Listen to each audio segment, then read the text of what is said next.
Hey folks, it's Nathan, and I just want to thank you for joining me for the pre-recorded, not so live chat for Coffee Talk with Nate, March 2022. Now, before I kind of dig into everything, I just want to talk about leading up to having to do a pre-recorded,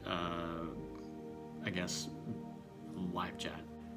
As we were coming closer to March, there was a lot that's been going on, and there's still a lot that's been going on. The local landscape, our provincial and our federal landscape, global, as we're looking beyond our own borders. And I'll talk a little bit about that.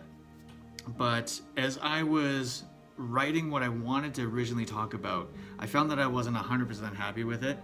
So I decided to rewrite it. And then as I was rewriting it, I still wasn't happy, and I was like, you know what?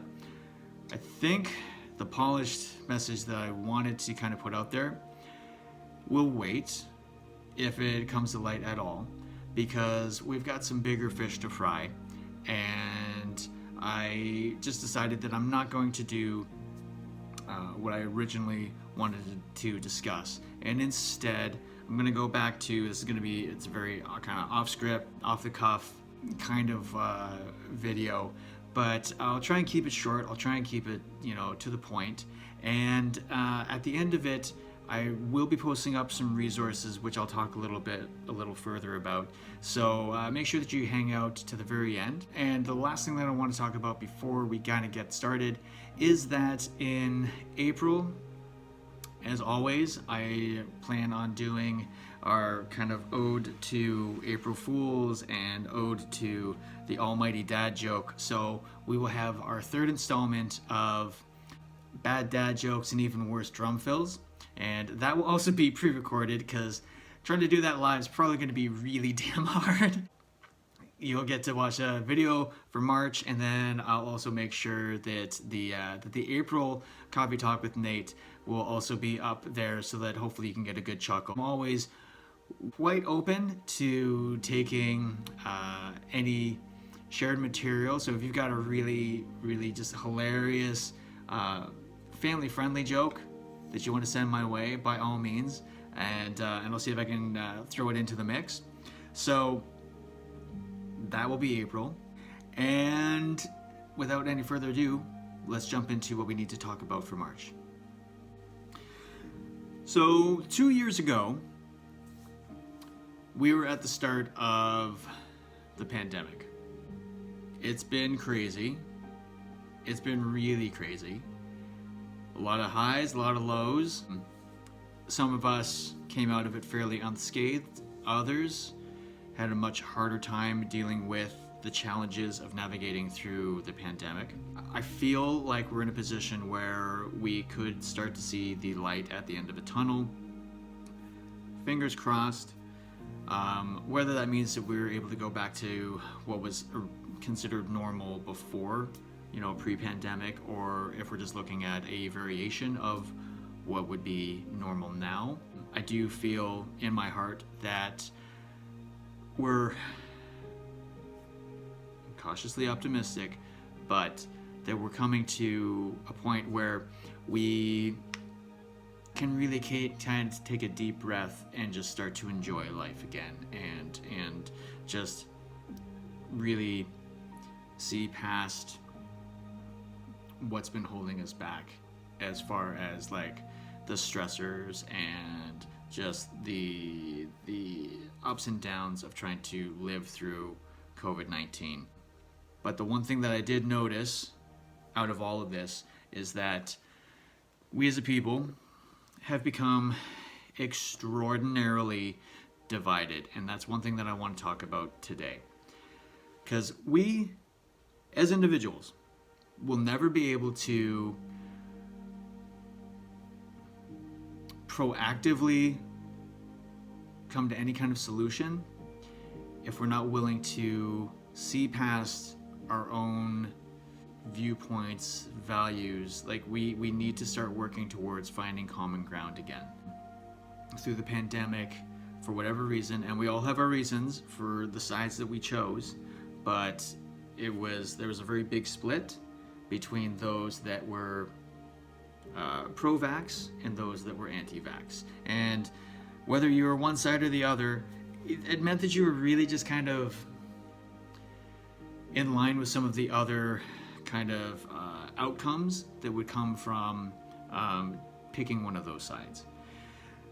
Whether it was right or wrong, we all have our views. I most definitely have my own towards what side I was on, and I have my reasons for being for being a part of the pro-vaccination movement. I was a big supporter of a lot of the mandates that were coming out.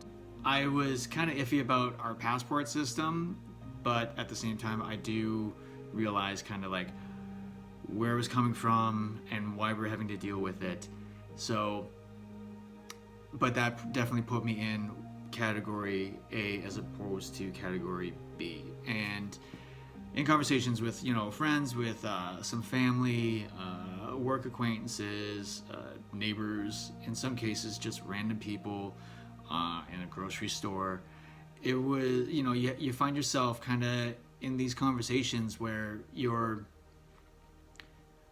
not so much trying to defend your view, but just openly arguing another person's point of view.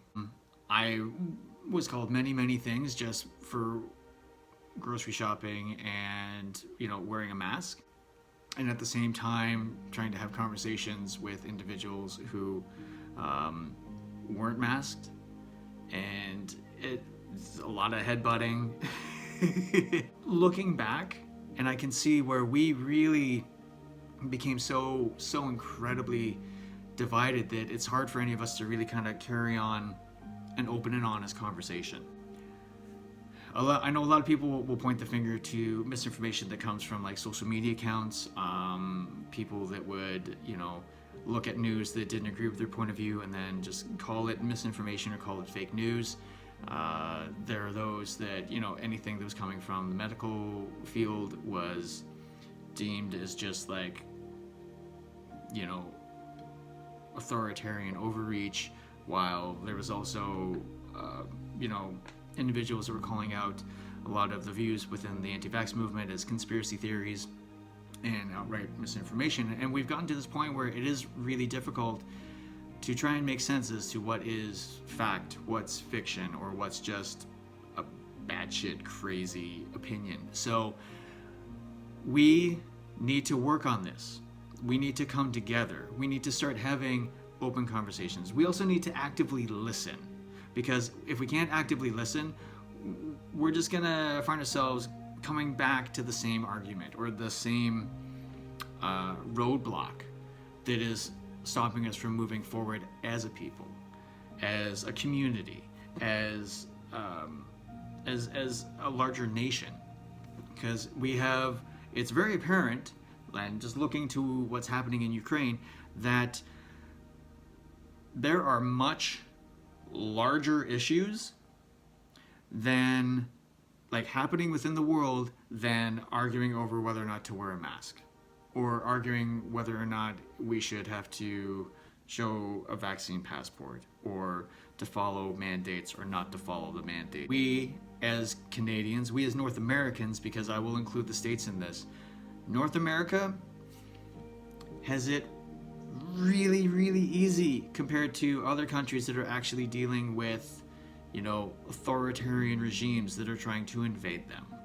So when people try and argue that, what's been going on here is the bigger concern, I will quite honestly say, no, it isn't.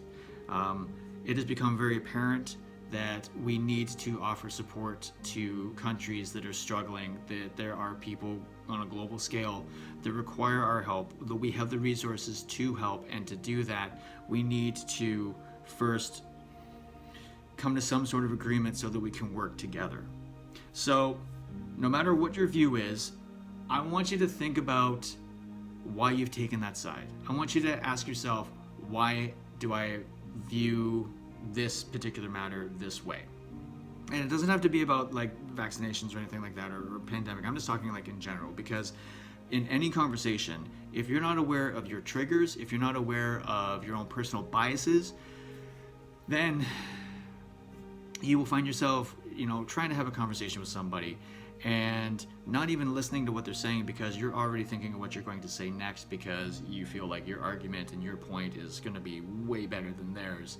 And if you're really super biased against what they believe in, you're most likely just going to actively shut down already. Like, you're not even going to bother to listen to hear them out, when really we do need to take that opportunity.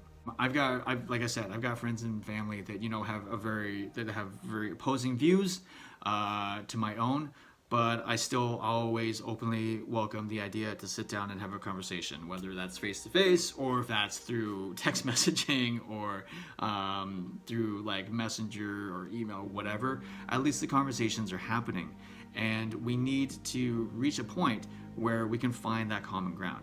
Looking to what is happening in Ukraine, and I know that this is a situation that's been on the minds of a lot of individuals. So when I spoke to the resources that I was going to post up at the end of this video, they are all resources that I've come across that could be used for how we talk to our own children or to our students or our clients regarding what is happening with Ukraine, what is happening with Russia and the invasion in Ukraine. As well as some resources that I've come across as to how we as people can also do our part to try and help. So that's what I'm going to share at the very end. But when we can see what's happening to a group of people that's in like a completely different part of the world, I feel that we do need to take a step back, reevaluate just where we are in our own lives, and see if we can start to have the conversations of what's burning deep within our minds, but to be open to actively listen. That means actively listening means that you're able to sit there and give your full concentration. That doesn't mean that you're having a conversation and talking to somebody and like you're on your phone. It doesn't mean that you're trying to have a conversation or they're trying to talk to you and you're watching TV. Inventing Anna was entertaining, but it's not more important than a personal conversation that you can have with the person who's trying to talk to you. We need to get back to that, to learning that art of conversing with each other and speaking to each other from a place of respect and a place of understanding. And that also means sometimes swallowing our own pride and exercising a little bit of compassion and understanding to perhaps where this opposing view is coming from. I don't have all the answers, but I do know that we will never be able to make any progress if we can't come to some common ground. So, ladies and gentlemen, to everyone who has been watching this, please understand that my proverbial door is always open. If we're not able to sit down and have a coffee face to face, we can always video chat, or we can, bare minimum, you can message me, you can email me. And I know my triggers, I know my biases, and I know where they come from. So I'm now in a place where I need to keep that in check as I strive to move forward to have what could be challenging conversations, but necessary conversations nonetheless. So, ladies and gentlemen, well, that's pretty much all I'm going to say for this time round.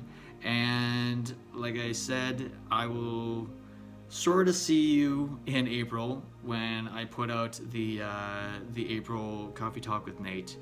And I do wish the very best for all of you. I do wish nothing but love and respect for all the members of this group.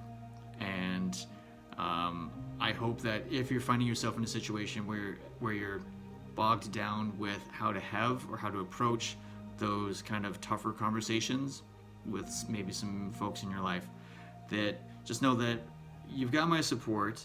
And if you have any questions on how to like learn some techniques, then we can kind of hash that out. And of course, if all you want to do is just like message me and just kind of say, oh well, you're wrong because of this, I would take that with a grain of salt. I am welcome and open to those conversations, And this is what I'm talking about. I don't want everyone, not everyone needs to see the world as I see it or agree to everything that I agree to. But we need to be able to actively hear each other out. So, that's all I got. And from this point on, stick around so that you can take a look at the resources that I've come across as far as ways that we can talk to our children, whether they are our own or students or clients that may be asking some questions regarding what has been happening with the country of Ukraine, as well as a list of resources that we can go to in terms of finding ways that we can give our support to the people of Ukraine as they are in this very dire need at this time. All right, ladies and gentlemen, thank you for taking the time to watch this. And like I said, nothing but love and respect. And I hope you are all well and continue to be well in everything that you do. So at that, I will sign off and say many blessings and blessed be.